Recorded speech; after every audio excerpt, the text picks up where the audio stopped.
नमस्कार साथियों। आज हमारे अध्ययन का विषय है भारत में बहुस्तरीय नियोजन, multi level planning in India. बहुस्तरीय नियोजन के बारे में जानने से पहले हम जानेंगे नियोजन क्या है। बताना चाहूंगा, नियोजन क्षेत्रीय विकास की वह प्रणाली है जिसके द्वारा किसी देश, प्रदेश या क्षेत्र के सभी तरह के संसाधनों का सर्वोत्तम उपयोग करते हुए वहां के सामाजिक तथा आर्थिक विकास को उच्चतम स्तर पर ले जाने का प्रयास किया जाता है। इस प्रकार हम कह सकते हैं नियोजन विकास का एक साधन है। उस क्षेत्र या प्रदेश या देश के सामाजिक तथा आर्थिक विकास के लिए विभिन्न योजनाएं बनाई जाती हैं और इन योजनाओं को विभिन्न स्तरों पर लागू किया जाता है। ठीक है, जैसा कि मैंने बताया, किसी भी देश या प्रदेश के सामाजिक तथा आर्थिक विकास के लिए बनाई गई विस्तृत योजनाओं को विभिन्न स्तरों पर लागू किया जाता है। यदि हम प्रादेशिक स्तर के अनुसार देखें तो नियोजन की प्रक्रिया दो प्रकार की होती है, या कहें नियोजन की प्रक्रिया दो स्तरों पर लागू की जाती है। एक स्तरीय नियोजन, दूसरा बहुस्तरीय नियोजन। सबसे पहले हम बात करेंगे एक स्तरीय नियोजन के बारे में। एक स्तरीय नियोजन में तमाम तरह के फैसले, निर्णय राष्ट्रीय स्तर पर केंद्र में स्थित सरकार द्वारा लिए जाते हैं और इन सभी निर्णयों को पूरे देश में लागू किया जाता है। एक स्तरीय नियोजन को केंद्रीकृत नियोजन भी कहा जाता है क्योंकि सभी तरह के निर्णय केंद्र की सरकार द्वारा लिए जाते हैं। अब हम बात करते हैं बहुस्तरीय नियोजन के बारे में। बहुस्तरीय नियोजन में देश को विभिन्न स्तर वाली प्रादेशिक इकाइयों में बांटकर नियोजन की नीतियों को तय किया जाता है। इस प्रकार के नियोजन में निचले स्तर की नियोजन इकाई उच्च स्तर की नियोजन इकाई का आधार होती है, जबकि उच्च स्तर की नियोजन इकाई निचले स्तर की नियोजन इकाई को एक ढांचा प्रदान करती है, या कहें प्रादेशिक विकास के लिए ढांचा तैयार करती है। ठीक है, अब हम बात करेंगे भारत में बहुस्तरीय नियोजन क्यों आवश्यक है। बताना चाहूंगा, इसके अनेक कारण हैं। एक, भारत की भौगोलिक विशालता। जैसा कि आप सब जानते हैं, भारत भौगोलिक क्षेत्रफल की दृष्टि से दुनिया के बड़े राष्ट्रों में से एक है। साथ ही यहां प्राकृतिक संसाधनों के वितरण में भी असमानता पाई जाती है। देश में धरातल, जल संसाधनों की उपलब्धता, जलवायु, वनस्पति, खनिज संसाधनों की उपलब्धता, इन सबके वितरण में या कहें इन सबकी उपलब्धता में पर्याप्त असमानता देखने को मिलती है। इसलिए देश की भौगोलिक विशालता तथा साथ ही प्राकृतिक संसाधनों में पाई जाने वाली असमानता को ध्यान में रखते हुए यहां बहुस्तरीय नियोजन आवश्यक है। दूसरा कारण, देश में लोकतांत्रिक और संघीय शासन प्रणाली का होना। जैसा कि हम सब जानते हैं, भारत एक लोकतांत्रिक देश है और यहां संघीय शासन प्रणाली है। बताना चाहूंगा, अनेक मामलों में राज्यों के अपने अधिकार होते हैं। साथ ही राज्य योजनाओं के संचालन में भी प्रमुख भूमिका निभाते हैं। ऐसे में राज्यों को अपनी योजनाएं तैयार करने और उनको संचालित करने का अधिकार मिलना चाहिए और यह सब बहुस्तरीय नियोजन से ही संभव है। तीसरा, केंद्रीकृत नियोजन से प्रादेशिक असमानता में वृद्धि का होना। बताना चाहूंगा, एक स्तरीय नियोजन से प्रादेशिक असमानता में वृद्धि हुई है। इसको रोकने के लिए बहुस्तरीय नियोजन होना आवश्यक है, क्योंकि एक स्तरीय नियोजन कहें या केंद्रीकृत नियोजन कहें, इससे निचले स्तर की समस्याओं की अनदेखी हुई है। चौथा कारक, सामाजिक तथा सांस्कृतिक असमानता की स्थिति में बहुस्तरीय नियोजन सबसे उपयुक्त है। जैसा कि हम सब जानते हैं, भारत एक विविधताओं का देश है। यहाँ देश के अलग अलग हिस्सों में भाषा, वेशभूषा, खान पान, रहन सहन, जीवन शैली, धार्मिक मान्यताएं, इन सब में पर्याप्त असमानता देखने को मिलती है। और इस असमानता की स्थिति में विकास को उच्चतम स्तर पर ले जाने के लिए बहुस्तरीय नियोजन आवश्यक है। पांचवा कारण, बहुस्तरीय नियोजन में जनता की सीधी सीधी भागीदारी होती है। इसलिए भी भारत जैसे विशाल जनसंख्या वाले देश में जनता की सीधी भागीदारी बढ़ाने के लिए बहुस्तरीय नियोजन आवश्यक है। ठीक है, अब हम बात करेंगे भारत में बहुस्तरीय नियोजन के स्तर। बताना चाहूंगा, भारत में बहुस्तरीय नियोजन के 5 स्तर हैं। एक राष्ट्रीय स्तर, दूसरा राज्य स्तर, तीसरा जिला या जनपद स्तर, चौथा विकास खंड स्तर, पांचवा ग्राम पंचायत स्तर। राष्ट्रीय स्तर नियोजन का सबसे ऊपरी स्तर है, जबकि ग्राम पंचायत नियोजन का सबसे निचला स्तर है।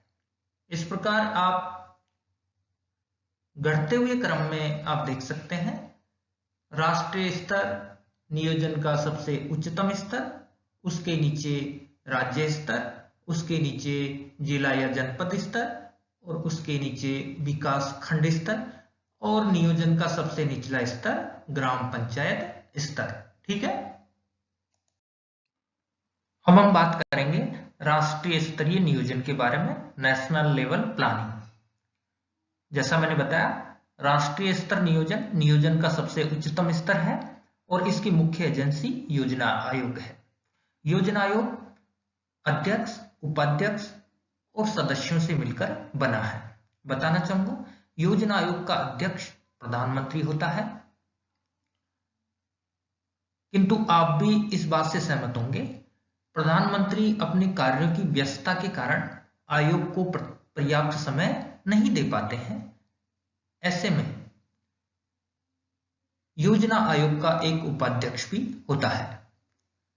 यह उपाध्यक्ष एक अनुभवी तथा कुशल व्यक्ति होता है, जो प्रधानमंत्री की अनुपस्थिति में अपनी जिम्मेदारियों को बखूबी निभा सके। इसके अलावा योजना आयोग के कुछ सदस्य भी होते हैं। इन सदस्यों में कुछ तो केंद्र सरकार के विभिन्न विभागों के मंत्रीगण होते हैं और कुछ विशेषज्ञ लोग इसमें शामिल होते हैं। इस प्रकार योजना आयोग के अध्यक्ष, उपाध्यक्ष व सदस्यों को मिलाकर कुल संख्या 15 के आसपास बैठती है। अब हम बात करते हैं योजना आयोग के मुख्य कार्यों के बारे में। योजना आयोग का मुख्य कार्य है योजनाओं का निर्माण करना, उनके लिए बजट का प्रावधान करना और राज्यों, केंद्र शासित प्रदेशों तथा मंत्रालयों की योजनाओं का आपस में समन्वय करना, उनमें तालमेल बिठाना। बताना चाहूंगा, योजना आयोग के कार्यों की देखरेख के लिए एक संस्था है और यह संस्था है राष्ट्रीय विकास परिषद। राष्ट्रीय विकास परिषद योजना आयोग के प्रत्येक क्रियाकलाप पर नजर रखती है, या कहें उनके कार्यों की देखरेख करती है। ठीक है, समयावधि के अनुसार योजना आयोग की योजनाएं तीन प्रकार की होती हैं। एक दीर्घकालिक योजनाएं जो 15 से 25 वर्ष के लिए होती हैं। दूसरी पंचवर्षीय योजनाएं जो 5 वर्ष की अवधि के लिए होती हैं। तीसरी वार्षिक योजनाएं, ये वार्षिक योजनाएं पंचवर्षीय योजनाओं के ढांचे के अंतर्गत होती हैं, या कहें पंचवर्षीय योजनाओं का अलग से एक एक वर्ष का प्लान होता है। वर्तमान में योजना आयोग को नीति आयोग के नाम से जाना जाता है।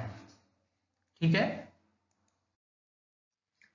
अब हम बात करेंगे राज्य स्तरीय नियोजन के बारे में। स्टेट लेवल प्लानिंग बताना चाहूंगा।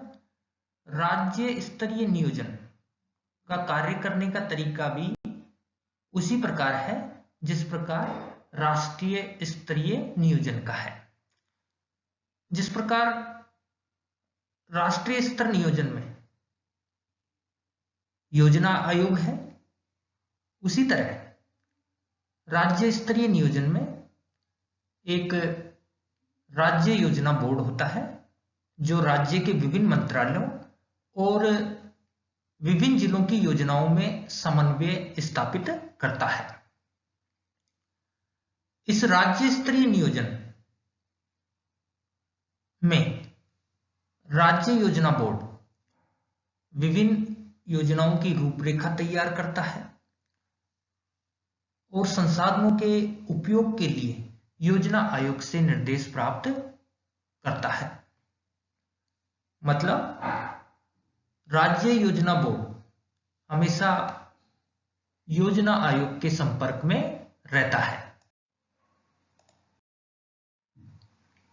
बताना चाहूंगा, अनेक राज्यों में मंत्रालयों की तर्ज पर एक राज्य नियोजन विभाग भी खोल दिया है, जिसमें एक सचिव तथा कुछ अधिकारी नियुक्त होते हैं। देश के सामाजिक तथा आर्थिक क्षेत्र से जुड़े आंकड़े विभिन्न राज्यों के नियोजन विभाग उपलब्ध कराते हैं। इस प्रकार राज्य स्तरीय नियोजन या कहें राज्य नियोजन विभाग राष्ट्रीय योजनाओं को एक आधारभूत ढांचा उपलब्ध कराते हैं।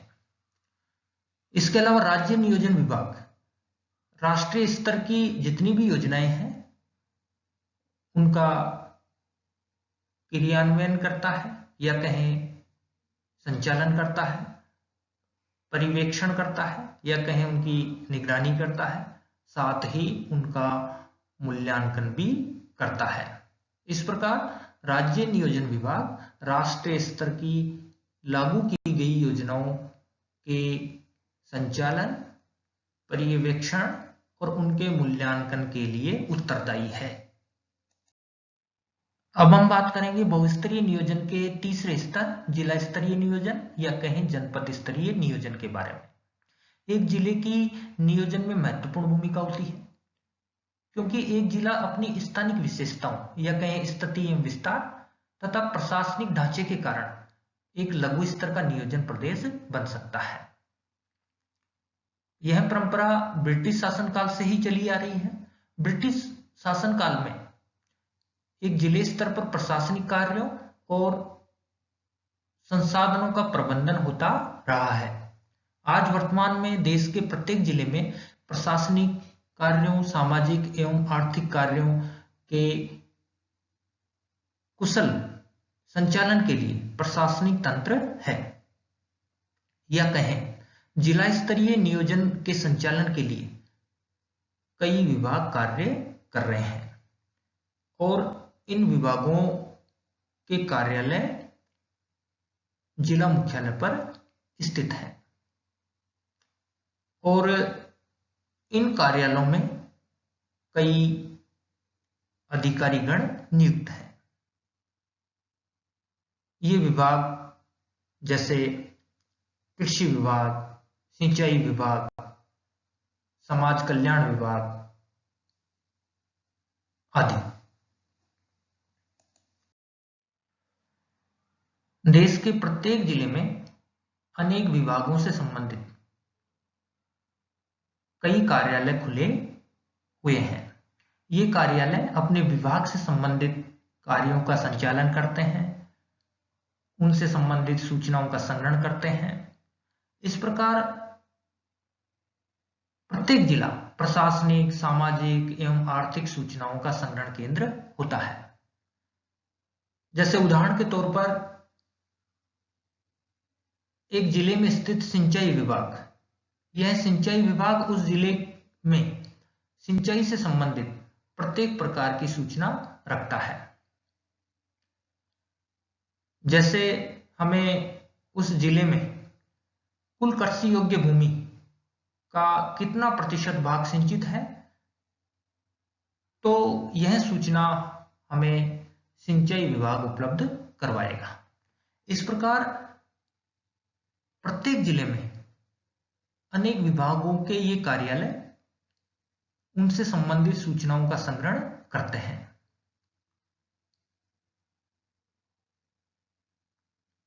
एक जिला स्तरीय नियोजन का पर्यवेक्षण या कहें निगरानी जिला परिषद और उसके चेयरमैन द्वारा की जाती है, जिसे राजस्थान में जिला प्रमुख कहा जाता है। और जिले की योजनाओं का निरूपण और उनका संचालन एक जिला अधिकारी द्वारा किया जाता है या कहें जिलाधीश द्वारा किया जाता है। ठीक है, अब हम बात करेंगे बहुस्तरीय नियोजन के चौथे स्तर विकास खंड स्तरीय नियोजन। बताना चाहूंगा, विकास खंड स्तरीय नियोजन एक सूक्ष्म स्तरीय नियोजन की इकाई है। जैसा कि हम सब जानते हैं, एक जिला कई ब्लॉक में बटा होता है, सामान्यतः 10 से 15 के बीच में। इस विकास खंड स्तरीय नियोजन की शुरुआत कैसे हुई, तो बताना चाहूंगा। सामुदायिक विकास कार्यक्रम के अंतर्गत विकास की योजनाओं के पर्यवेक्षण और उनके संचालन के लिए विकास खंड या कहें एक जिले में ब्लॉक की स्थापना की गई। इस विकास खंड का जो मुख्य अधिकारी होता है उसे बीडीओ कहा जाता है, आप सब परिचित होंगे, या कहें ब्लॉक डेवलपमेंट ऑफिसर, खंड विकास अधिकारी। और इस विकास खंड के कार्यों की देखरेख विकास खंड समिति करती है, जिसमें ब्लॉक का प्रमुख व जनता द्वारा चुने प्रतिनिधि होते हैं। जनता द्वारा चुने प्रतिनिधियों में पंचायत समिति का प्रधान और उस पंचायत समिति के सदस्य शामिल होते हैं। ठीक है, बताना चाहूंगा, विकास खंड को सबसे अधिक अहमियत तब मिली जब 5वीं पंचवर्षीय योजना में सरकार ने रोजगार व ग्रामीण विकास को बढ़ाने के उद्देश्य से खंड स्तरीय नियोजन को प्राथमिकता दी। एक खंड स्तरीय नियोजन के जो प्रमुख उद्देश्य होते हैं उनमें एक होता है बेरोजगारी को दूर करना, या कहें उस ब्लॉक में या विकास खंड में बेरोजगारी को समाप्त करना, लोगों के लिए रोजगार का सृजन करना, उनके कौशल का उन्नयन करना, गरीबी का निवारण करना, भूखमरी को दूर करना, या कहें लोग भोजन के अभाव में मरे नहीं, और उस संपूर्ण ब्लॉक में आर्थिक सामाजिक इन विषमताओं को भी दूर करना। अब मैं बताना चाहूंगा विकास खंड स्तरीय नियोजन की इतनी अधिक उपयोगिता क्यों है। इसके पीछे 4 प्रमुख कारण हैं। 1, विकास खंड स्तरीय नियोजन से उस विकास खंड के क्षेत्रीय संसाधनों के आकलन करने में आसानी होती है। दूसरा, विभिन्न योजनाओं के संचालन में जनता की सक्रिय भागीदारी होती है, इसलिए भी विकास खंड स्तरीय नियोजन अधिक उपयोगी है। तीसरा, स्थानीय समस्याओं की सही व अधिक जानकारी मिलती है। विकास खंड स्तरीय नियोजन से उस संपूर्ण ब्लॉक की जो स्थानीय समस्याएं हैं उन समस्याओं की सही व सटीक जानकारी मिलती है और इससे लक्ष्य समूह की भी पहचान होती है, यानी उस संपूर्ण ब्लॉक के कौन से समूह में या कौन से विशेष भाग में किस प्रकार की समस्या है और उसका निवारण किस तरीके से किया जा सकता है। ठीक है, अब हम बात करेंगे बहुस्तरीय नियोजन के सबसे निचले स्तर ग्राम पंचायत स्तरीय नियोजन के बारे में, विलेज पंचायत लेवल प्लानिंग। जैसा कि हम सब जान चुके हैं, बहुस्तरीय नियोजन की सबसे निचली इकाई है ग्राम पंचायत। 1992 में संविधान में संशोधन करके पंचायत को सामाजिक आर्थिक विकास से संबंधित कुछ विषयों पर योजनाओं को बनाने और उनके संचालन का अधिकार दे दिया गया है। ग्राम स्तर पर योजनाओं का क्रियान्वयन या कहें उनका संचालन का जो उत्तरदायित्व होता है वह ग्राम सचिव पर होता है, जिसे राजस्थान में वर्तमान में ग्राम विकास अधिकारी VDO विलेज डेवलपमेंट ऑफिसर भी कहा जाता है और इनके कार्यों की देखरेख ग्राम सभा द्वारा की जाती है और जिसका प्रमुख सरपंच होता है। ठीक है, बताना चाहूंगा ग्राम स्तर की कुछ योजनाओं के लिए बजट केंद्र सरकार सीधे ग्राम पंचायत को आवंटित करती है ताकि संबंधित ग्राम पंचायत का तेजी से विकास हो सके। उदाहरण के लिए महात्मा गांधी राष्ट्रीय ग्रामीण रोजगार गारंटी अधिनियम, समन्वित ग्रामीण विकास कार्यक्रम व जवाहर रोजगार योजना, ये वे ग्रामीण स्तरीय नियोजन की प्रमुख योजनाएं हैं जिनका बजट केंद्र सरकार द्वारा सीधे ग्राम पंचायतों को आवंटित किया जाता है। एक ग्राम पंचायत के जो प्रमुख कार्य होते हैं या कहें ग्राम स्तरीय नियोजन के जो मुख्य कार्य होते हैं उनमें उस ग्राम की सीमाओं में कृषि का विकास करना, कुटीर उद्योगों का विकास करना,